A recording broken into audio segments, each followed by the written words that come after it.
Hello friends, welcome to home fit zone. இன்றைக்கி இந்த வீடியோவில் நல்லா சூப்பரான ஒரு ஹெல்த் ட்ரிங்க் ரெசிபி. ரொம்ப சிம்பிளாக இருக்கும். கடையில் போய் ஏதோ ஒரு மில்க் ஷேக் அந்த மாதிரி வாங்கி கொடுக்குறதுக்கு இந்த மாதிரி நம்ம சிம்பிளாக ஹெல்த்தியாக வீட்டிலே பண்ணி கொடுக்கலாம். எப்படி செய்யறது நம்ம பார்க்கலாம்.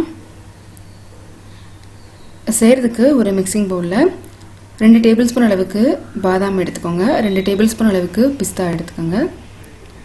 இன்னொரு தனியான ஒரு பவுலில் 2 டேபிள் ஸ்பூன் அளவு முந்திரி பருப்பு எடுத்துக்கோங்க. இது ரெண்டுமே தேவையான அளவு தண்ணி விட்டு ஒரு 4 மணி நேரம் ஊற வச்சு எடுத்துக்கோங்க. உங்களுக்கு அந்த அளவுக்கு டைம் இல்லை அப்படின்னா நீங்கள் சுடுதண்ணி ஊற்றி ஒரு 6 மணி நேரம் ஊற வச்சு எடுத்துக்கலாம்.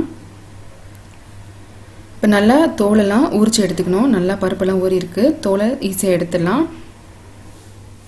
இதே போலவே எல்லாத்துலேயுமே தோலை நீக்கிட்டு எடுத்து வச்சுக்கோங்க.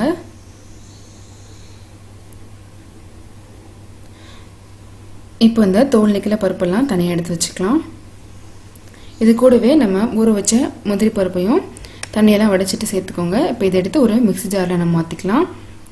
இது கூட சேர்க்குறதுக்கு 1/2 லிட்டர் அளவுக்கு பால் தேவைப்படும். பால் வந்து நல்லா காய்ச்சி ஆற வச்சு எடுத்து வச்சுக்கோங்க. நீங்கள் சில்லுன்னு சாப்பிட விரும்புனீங்கன்னா ஃப்ரிட்ஜில் வச்சு கூட எடுத்துக்கலாம். இந்த பருப்பெல்லாம் மிக்ஸி ஜாரில் போட்டுட்டு இதில் இனிப்புக்காக நான் பனங்கற்கண்டு எடுத்துருக்கிறேன். சக்கரை சேர்க்காதீங்க, ஹெல்த்தியர் ஆப்ஷன். இந்த மாதிரி பனங்கற்கண்டு, வெல்லம் அப்படி இல்லைனா தேன் சேர்த்துக்கலாம். தேன் எடுத்திங்கன்னா ஒரு 2 டேபிள் ஸ்பூன் அளவு எடுத்துக்கோங்க. அதே மாதிரி வெல்லம் எடுத்திங்கன்னா ஒரு 1.5 டேபிள் ஸ்பூன் அளவு எடுத்துக்கோங்க. நான் பனங்கற்கண்டு 2 டேபிள் ஸ்பூன் அளவு எடுத்துருக்கிறேன். இதில் நல்லா காய்ச்சி ஆற வச்ச பால் ஒரு 100 ml அளவுக்கு சேர்த்துட்டு நல்லா முதல்ல அரைச்சிக்கோங்க. மீதி இருக்கிற பால் எல்லாத்தையும் இதில் சேர்த்துட்டு திரும்பவும் நல்லா அரைச்சி எடுத்துகிட்டு வந்துடணும். இது கூட ஒரு 1/4 டீஸ்பூன் அளவு மஞ்சள் தூள், 1/2 டீஸ்பூன் ஏலக்காய் தூள் சேர்த்துட்டு எல்லாத்தையும் சேர்த்து நல்லா அரைச்சி எடுத்துகிட்டு வந்துடுங்க. இப்போ இதை ஒரு கிளாஸில் மாற்றிக்கலாம். அவ்வளோதான். ரொம்ப சிம்பிளான ஒரு ஹெல்த் ட்ரிங்க். நல்ல ஃப்ளேவரோட ரொம்பவே சூப்பராக இருக்கும். சரியாக சாப்பிடாத குழந்தைங்களுக்கு கூட இந்த மாதிரி அடிக்கடி செஞ்சு கொடுக்கலாம். நல்ல ஃபில்லிங்காகவும் இருக்கும், நல்ல எனர்ஜியும் கொடுக்கும். மேலே கொஞ்சமாக நீங்கள் விருப்பப்பட்டீங்கன்னா நட்ஸ் இந்த மாதிரி தூவி விட்டு சர்வ் பண்ணலாம். ரொம்ப நல்லாயிருக்கும்.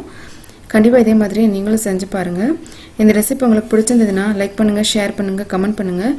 கண்டிப்பாக ஹோம் ஃபுட் ஜோனுக்கு சப்ஸ்கிரைப் பண்ண மறக்காதீங்க. இதே போல் நான் நல்ல ரெசிபியோட நாளைக்கு உங்களை மீட் பண்ணுறேன். அது வரைக்கும் பாய்.